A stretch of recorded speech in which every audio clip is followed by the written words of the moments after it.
Hello everyone, আসসালামু আলাইকুম। আজকে আমরা যে টপিকটা শিখবো সেটা হচ্ছে পরিসংখ্যানের চলক।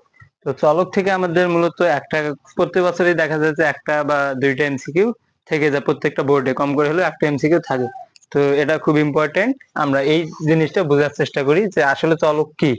পরিসংখ্যানে সংখ্যাগুলো, উপাত্তগুলো যে প্রকাশ করা হয় যে বিষয়, সেগুলো হচ্ছে চলক। তো চলক দুই প্রকার, একটা হচ্ছে বিচ্ছিন্ন চলক আর একটা হচ্ছে অবিচ্ছিন্ন চলক। বিচ্ছিন্ন চলকটা কি? যে চলকের মান শুধুমাত্র পূর্ণ সংখ্যা হতে পারে, শুধুমাত্র পূর্ণ সংখ্যা হতে পারে, 1 2 3 4 5 এইরকম। সেই সকল চলকের মান হচ্ছে নাম হচ্ছে বিচ্ছিন্ন চলক। যেমন মাছের সংখ্যা, পাখির সংখ্যা, ফুলের সংখ্যা ইত্যাদি। উদাহরণগুলো যদি আমরা দেখি, যে কোনো পুকুরে মাছের সংখ্যা, কোনো পুকুরে মাছের সংখ্যা হয় 1000, 2000, 500, 700 এরকম হতে পারে।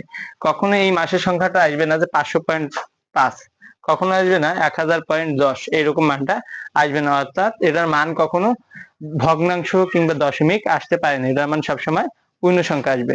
আর অবিচ্ছিন্ন চলক হচ্ছে যে চলকের মান যে কোনো বাস্তব সংখ্যা হতে পারে, তাকে অবিচ্ছিন্ন চলক বলে। তো মূলত আমরা বাস্তব সংখ্যা মনে না রেখে মনে রাখবো যে দশমিক সংখ্যা হতে পারে বা ভগ্নাংশ হতে পারে। যে চলকের মান দশমিক কিংবা ভগ্নাংশ হতে পারে তাকে বাস্তব সংখ্যা মানে অবিচ্ছিন্ন চলক বলে। তো যে যেমন ওজন, আচ্ছা কারো ওজন কত হবে, ভর, দেখা গেল যে ওজন 50 কেজি 500 গ্রাম, এরকম হতে পারে। আবার বয়স 5 বছর 3 মাস, এখানে ভগ্নাংশ মান আসতে পারে। তাপমাত্রা 33.33 বা 33.33 ডিগ্রি সেলসিয়াস বা 25.57 ডিগ্রি সেলসিয়াস এইরকম হতে পারে। অর্থাৎ আমরা দেখতে পাচ্ছি যে বিচ্ছিন্ন চলকের মান সবসময় একটা পূর্ণ সংখ্যা হবে, আর অবিচ্ছিন্ন চলকের মান পূর্ণ সংখ্যা যে কোনো বাস্তব সংখ্যা হতে পারে, মূলত দশমিক কিংবা ভগ্নাংশ সংখ্যা হবে। এখান থেকে যদি আমরা দুই একটা এমসিকিউ করি, তো সেটা কিভাবে প্রশ্নে আছে, প্রশ্ন বোর্ডে কিভাবে প্রশ্ন আছে সেটা একটু আমি লিখে দেখাই। বোর্ডে প্রশ্ন এভাবে আসে যে, এক, নিচের কোনটি বিচ্ছিন্ন চলক, নিচের কোনটি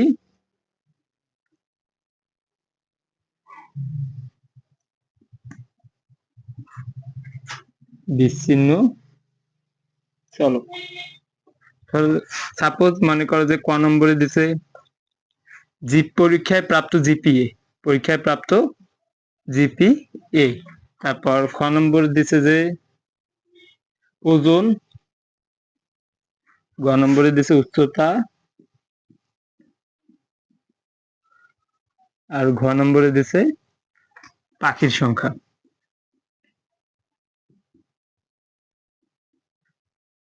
পাখির সংখ্যা। তো এখানে বিচ্ছিন্ন চলক, আমরা জানি যে বিচ্ছিন্ন চলকের মান সবসময় পূর্ণ সংখ্যা হবে, দশমিক আসতে পারে না। তো জিপিএ, পরীক্ষায় প্রাপ্ত জিপিএ দশমিক আসে 4.83 বা 5, জিপিএ 5.00, অথবা মনে করো যে 5 আসলে ওটা পূর্ণ সংখ্যা, তো ওটা ব্যতিক্রম। আমরা যদি দেখি যে জিপিএ 3.56 আসতে পারে, 3.83 আসতে পারে, এরকম মানে জিপিএটা অ্যান্সার হবে না, কারণ এটা দশমিক আসতে পারে। তারপর আমরা যদি ওজনের কথা চিন্তা করি, ওজন বলতে এখানে ভর বোঝানো হচ্ছে, যে ভর দেখো যে 3 কেজি 300 গ্রাম আসতে পারে, এই কারণে এটা উত্তর হবে না, এটা পয়েন্ট মান আসতে পারে।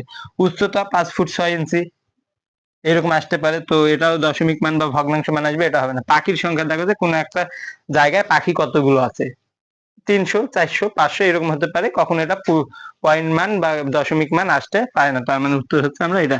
আশা করি বিচ্ছিন্ন চলক ক্লিয়ার। এবার আমরা আরেকটা এমসিকিউ দেখি, যে নিচের কোনটি অবিচ্ছিন্ন চলক, নিচের কোনটি অবিচ্ছিন্ন চলক।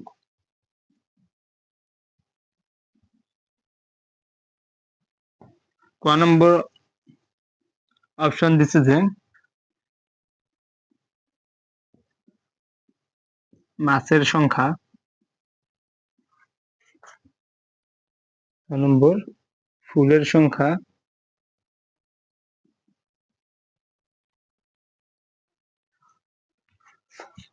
গ নম্বর মনে করো যে অপশন দিচ্ছে তাপমাত্রা, আর ঘ নম্বর অপশন দিচ্ছে মানুষের সংখ্যা,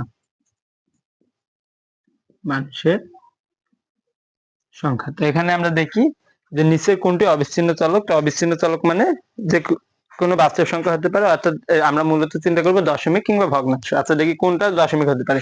কোন পুকুরে মাছের সংখ্যা দশমিক হতে পারে না, ফুলের সংখ্যা দশমিক হতে পারে না, মানুষের সংখ্যা এটা দশমিক হতে পারে না। তাপমাত্রা দেখো দশমিক সংখ্যা আসতে পারে, অর্থাৎ সঠিক উত্তর হবে তাপমাত্রা। আশা করি বিচ্ছিন্ন চলক এবং অবিচ্ছিন্ন চলক ক্লিয়ার। আজকে এই পর্যন্ত বিদায় নিচ্ছি। আল্লাহ হাফেজ।